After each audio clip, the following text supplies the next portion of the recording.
Welcome to our animation deep dive.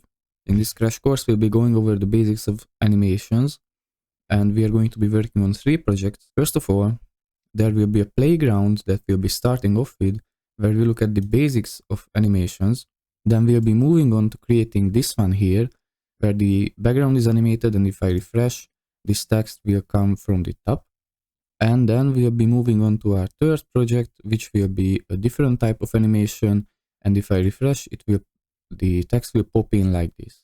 So with that, let's get started. So we'll be starting off in a blank Visual Studio Code opened.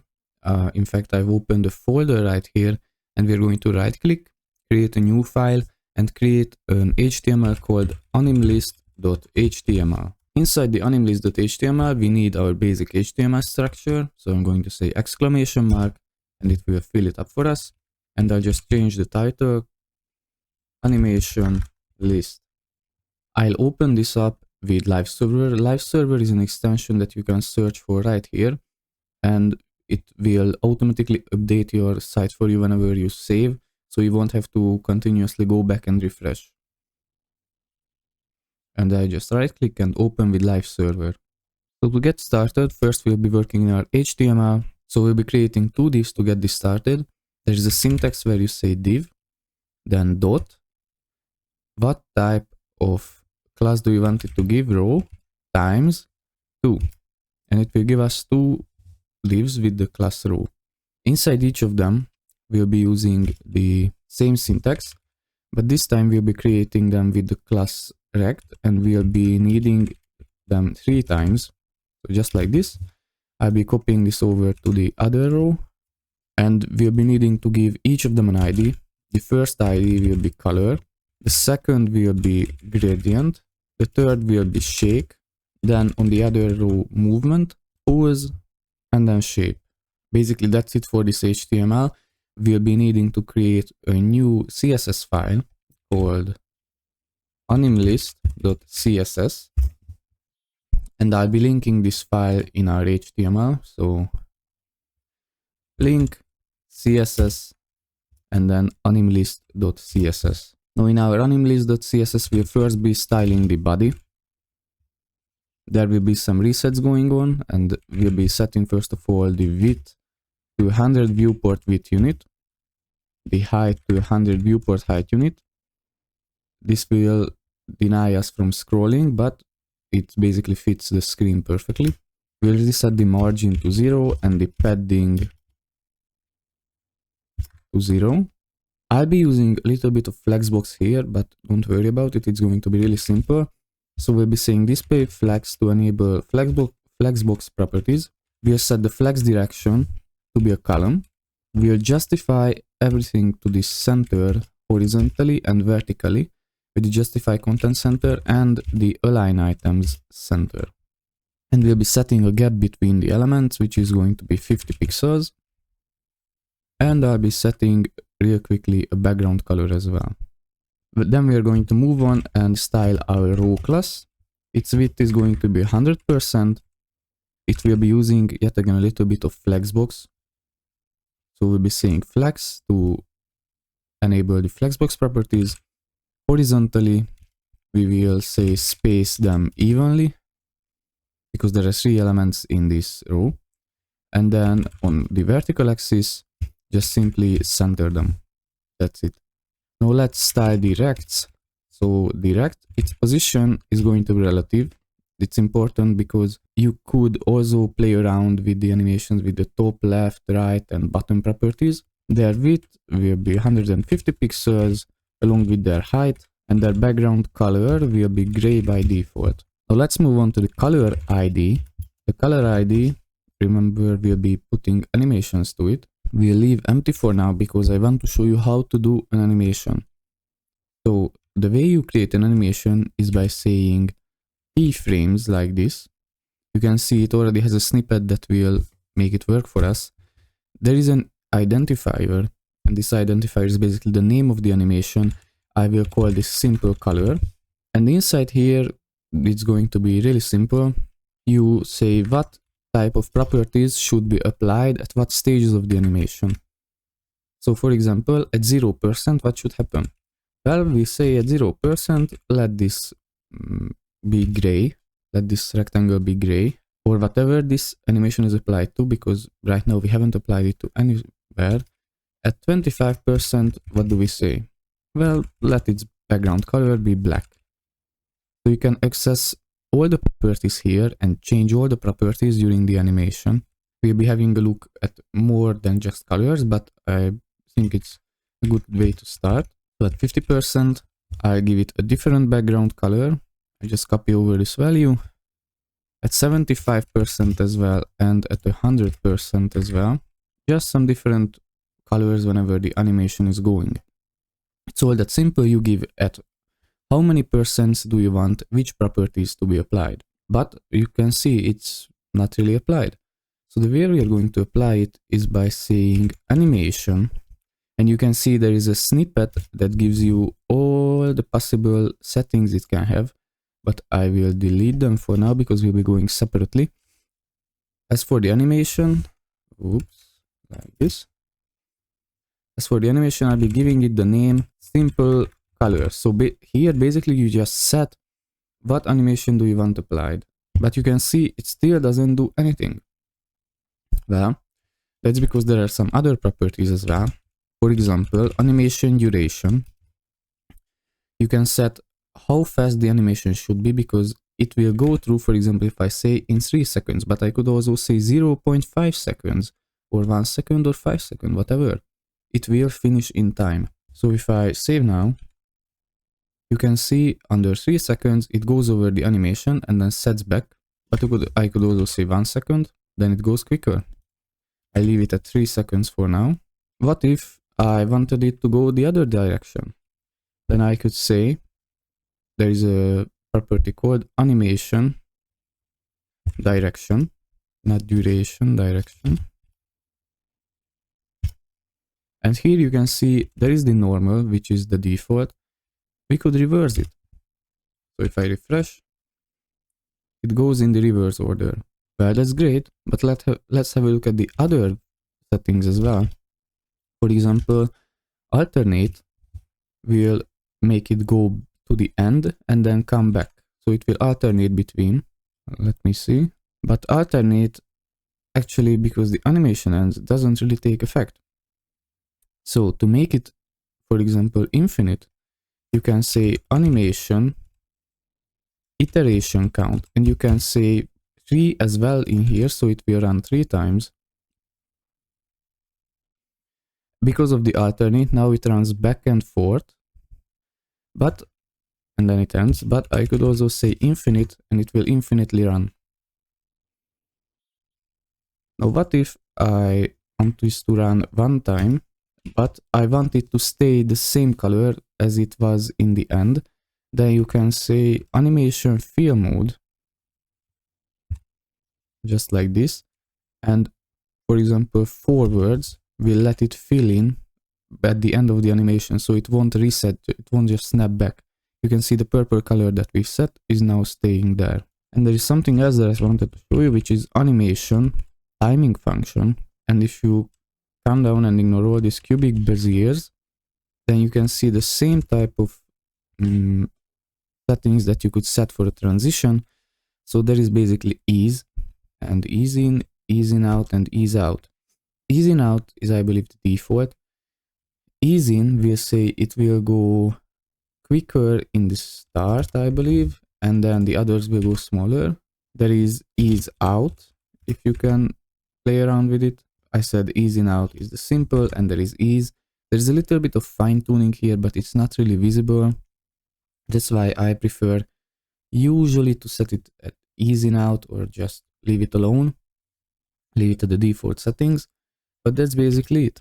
I set this to infinite, and for the alternate, we could also say alternate reverse, which will then alternate it in the reverse order, but it will basically be just alternating from one side to the other. But with this, I believe we've gone through most, if not all, of the animation settings. There are maybe some others you can look up in the documentation. and we'll be jumping to practice and looking at some other properties that you can animate. For this next one, we'll be staying at colors, but this time we'll be creating a gradient animation. And the way you do gradient is I showed you in the CSS crash course. I will copy this over. Is by saying background. You specify that you want a linear gradient. You specify in what direction do you want it, and then you give a list of colors. Well, the source code is provided, so I highly recommend opening it in the meanwhile and copying over some values, because you just don't want to type this out, I believe. So this will give it a gradient color, and then what we'll be saying is its background size, because we'll be working with animation on the background size, we are going to double its background size so that we will be able to move it around later. And then we'll be creating an animation, remember, with the keyframes and an identifier, gradient, and then animation is what I'm going to call it. So on 0%, it will be quite simple. We will be moving around the background. So we'll say background position, 0% on the horizontal axis, and then 50% on the vertical axis.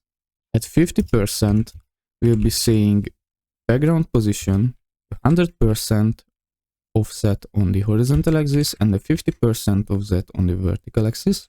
And then after the 100%, we'll be setting it back to 0%. Basically, we'll be just copying over this value. So we set it back to how it was by default, and then save. But remember, it won't be applied. And this time, we'll be using the animation property. We'll be setting its animation to gradient animation. And there is a shorthand if you don't want to type out all these which we did before. So animation, duration, direction, and all. You can just say, let it last for 3 seconds and let it be infinite. And you can set all the other properties in here. As I showed you, there is also a template, but this is just a shorthand syntax. It's shorter this way. So if I save, you can see there is our gradient animation from the introduction. Now continuing on, the next one we'll be working on is the shake animation. So we'll be saying the shake identifier. I change its background color real quick, just like this. And then we'll be creating its keyframes. And we'll simply call this shake. At 0%, we'll be setting the transform property. And you can rotate the element by saying transform, rotate, and then how many degrees do you want to rotate it by? Well, it shouldn't be rotated at 0%, but at 55%, we should rotate it, transform, rotate by 2 degrees. And it may seem like a small amount, but don't worry about it, because this will give us the nice smooth rotate animation, the shake animation, and then at 50%, we'll be rotating it back to 0. 75%, we'll be doing the same as here, rotating it by 2 degrees. And then at 100%, basically we are again setting it back to 0. And now we have to apply the animation. So I'll be applying it with the animation shake. This will be 0.3 seconds long. It will be with the infinite iteration count, and I found that the ease timing method was a little bit better than the others. So you can see how it's going there just well. Oh, and there was another property which I forgot to show you, which will be linear. So you can set linear right there. It won't be affecting the shake effect because it's so short. But if we come to the color animation, the animation timing function can be actually set to linear. If I save, you can see how it goes a little bit smoother. There will be a time where we have a look at it in the movement animation, because then it's going to be way more visible. So let's just move on. So the next one is going to be the movement. The background color, I will be just copying over the value. You can do the same. And then as for the keyframes, well, actually I'll be copying this over as well. And I'll be explaining instead, because it's a whole lot. So at 0%, we'll be applying the transform property and we'll be translating it. So translate means we will move it from its current position to 0, 0. So it will do nothing. On 10%, we move it by 25%. oh sorry, 25 pixels to the right, and then back, and this will go in a round fashion, but all you have to take away from this is that there is this translate property that will move it. And now let's apply it, because then it's better explained. So animation, it will be called movement, it will be 3 seconds long, it will be infinite, it will be linear, and it will be alternate. So you can see how it's moving. And because it's alternate, it will then come back from the end. It will start in the reverse order. But if I remove the linear from here, then you can see how it's snapping. But the linear will make it so that it's really smooth during the process. And there are some animations which linear does affect better, there are some which it doesn't. Movement happens to be one that it does affect really nicely. And another property is called animation delay. And if you want to delay it by, for example, 3 seconds, then I refresh this. And after 3 seconds, it will start. Until then, nothing will happen. But we won't be putting it there. I just simply wanted to show you. And don't be overwhelmed by this. This is simply us moving around the property. If you really wanted to, you could also ask ChatGPT to make this. Yeah, that's it for the movement. You use the translate property. We'll be moving on to the pose, which I will yet again be changing the background color a bit, and then not yet apply the animations, because first we need to create it with the identifier. It will be called pose. This one is going to be a really simple animation. At 0%, we'll be changing the transform property, and there is something called scale. It will be 1 will mean 100%, and that's the basic setting, so it won't change anything. But at 50%, we will be saying transform scale, and we'll scale it up by 120%, which will basically mean 1.2, and this will be a 20% increase in its size. Then we'll be setting it back simply with the transform scale to 1, so basically its original size. We'll be applying this with the animation. The name is pose. It will be 1 second long, infinite, and I put ease in out here, but basically that's the default setting, I believe, so there is not really harm in not putting it there. And there you can see it's just posing. If I decrease the value over here, the scale value, then it's posing less. If I increase it, then it's... But we'll be moving on and leaving it like this. The next animation will be called shape. So we are changing the background color of this rectangle as well. And then the keyframes, it will be called shape. It's a lot because I divided it into separate parts. So I'll copy this over and then explain.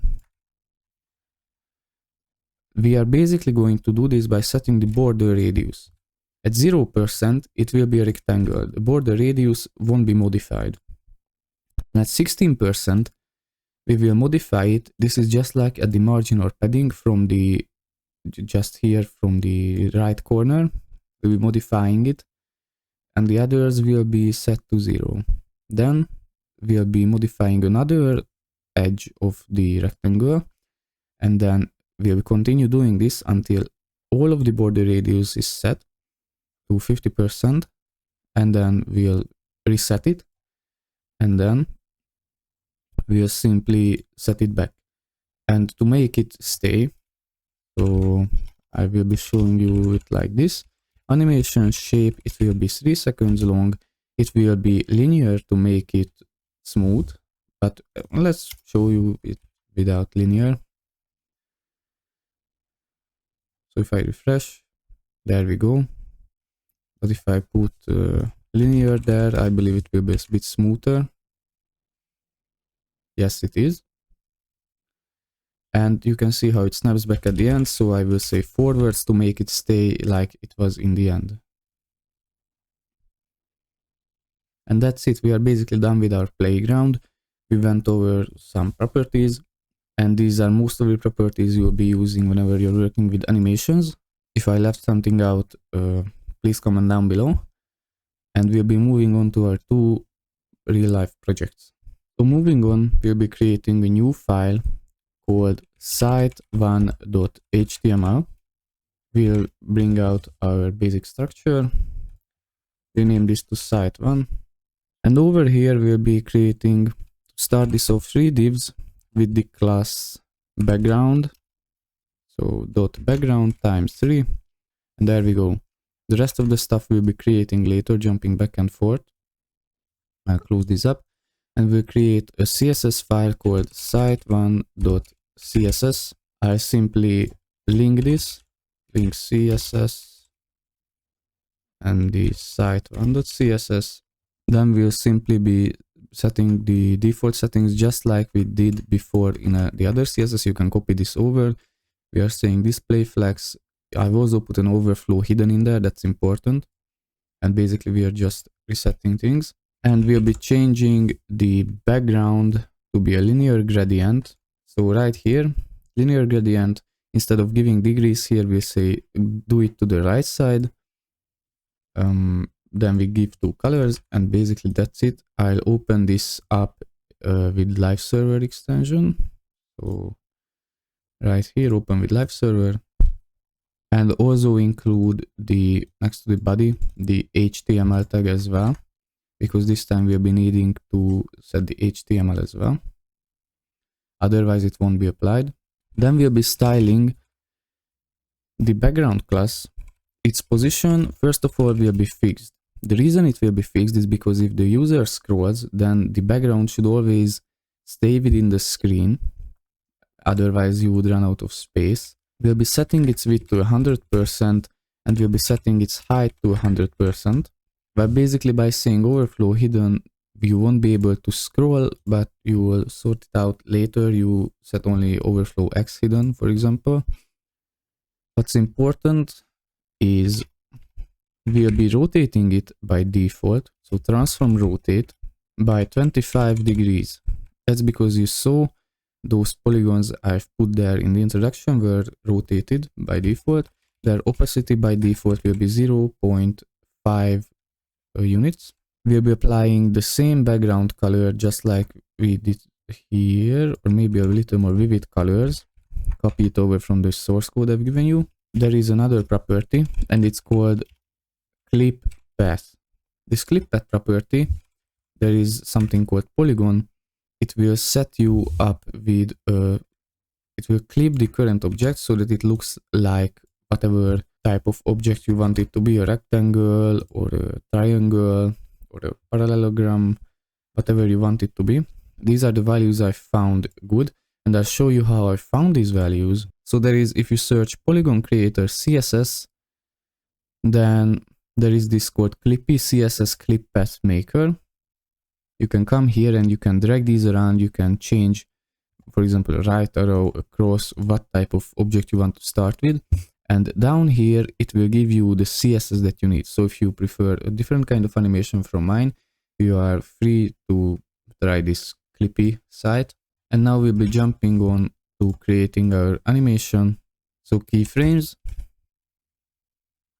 slide, put it here, slide will be the name. At 0%, we will move it, so transform translate by -25% in the horizontal and the vertical axis as well.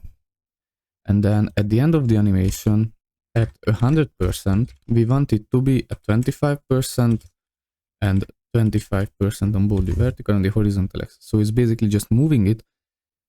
And we apply the animation right here, animation, slide.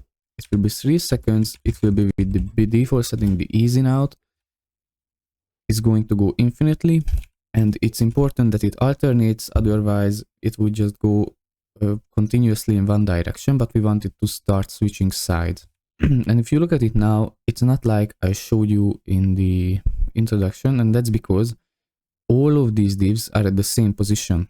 But what I want to do is come here and say the background class, then column, and then the nth child. The second child of these classes will have an animation alternate reverse, so it will go in reverse order from the default animation, and the animation duration will be set to 3 seconds.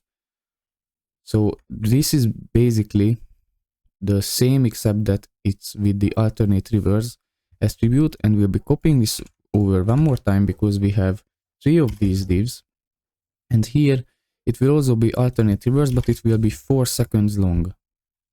So by changing the animation duration, basically duration is what we're looking for here, just like this, it will make the animations different, and something isn't quite right. And what's not right is that this has to be not the animation but the animation direction, otherwise it will overwrite our current animation. That's what I messed up there. And you can see those little polygons are now moving along nicely. And we'll be jumping back to our HTML, and below these divs we'll be creating a div with the class container. Inside this div we'll be creating another div with the class content, and then an h1 welcome to our site. So basically just some dummy text will be coming here. In the p, there will be p tag. It will be, I will be saying lorem, so that it gives us the dummy text, and just scroll back here. And then there will be a button. It will say get started or whatever you'd like it to say. And we'll be jumping back to our CSS. Below we'll be styling the container class.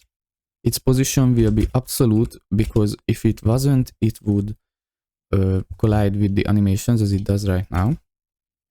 It will be using a little bit of flexbox, but just to the extent where we justify and align everything to the center. That's basically it.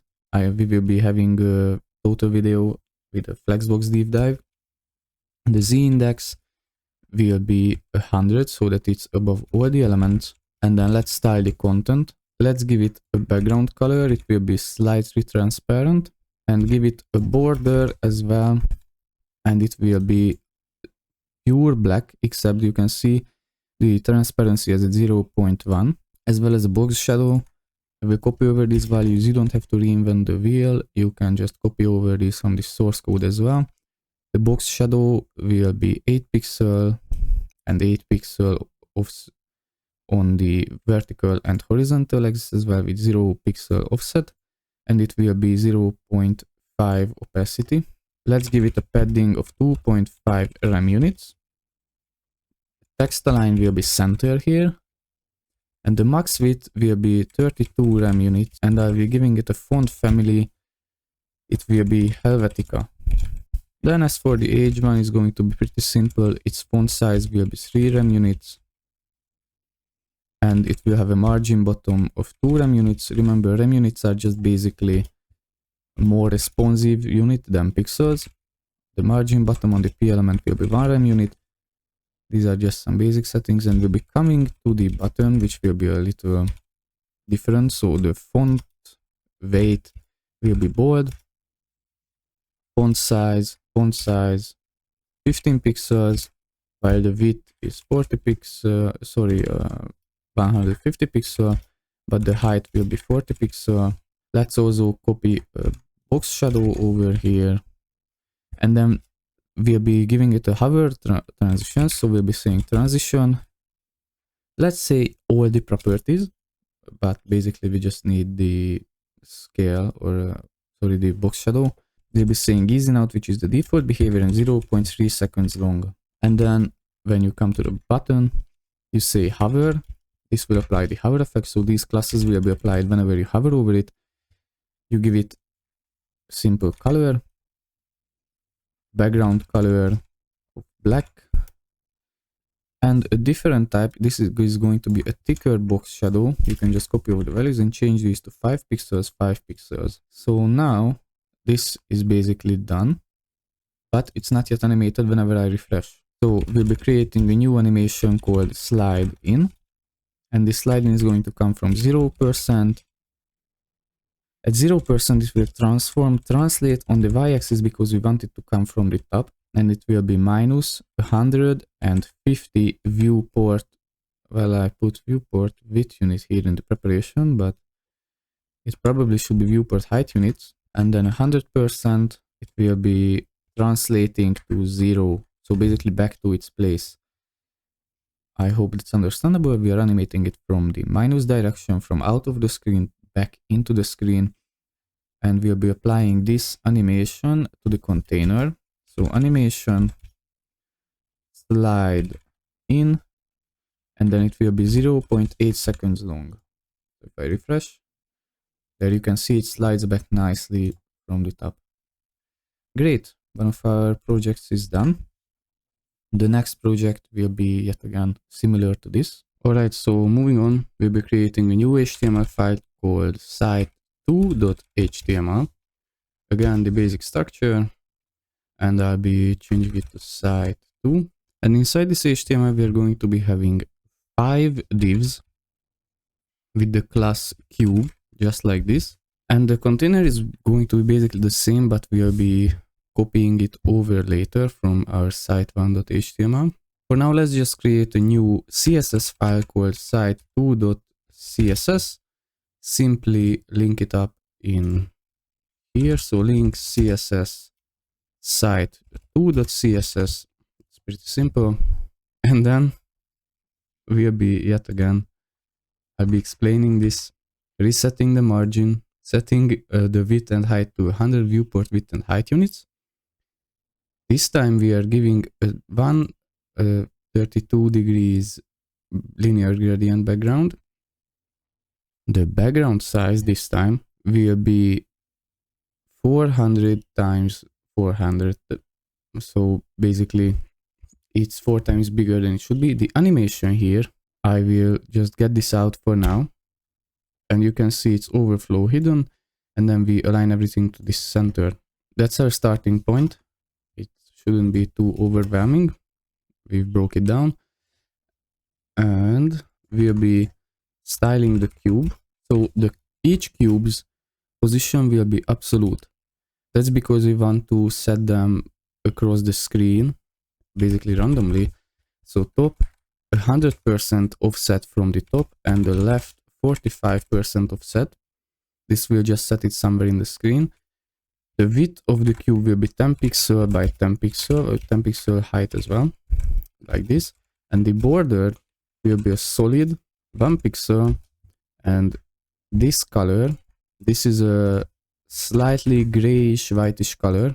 And then the basic transform properties for this is going to be scale 0. So it's not going to be visible by default because its scale is 0.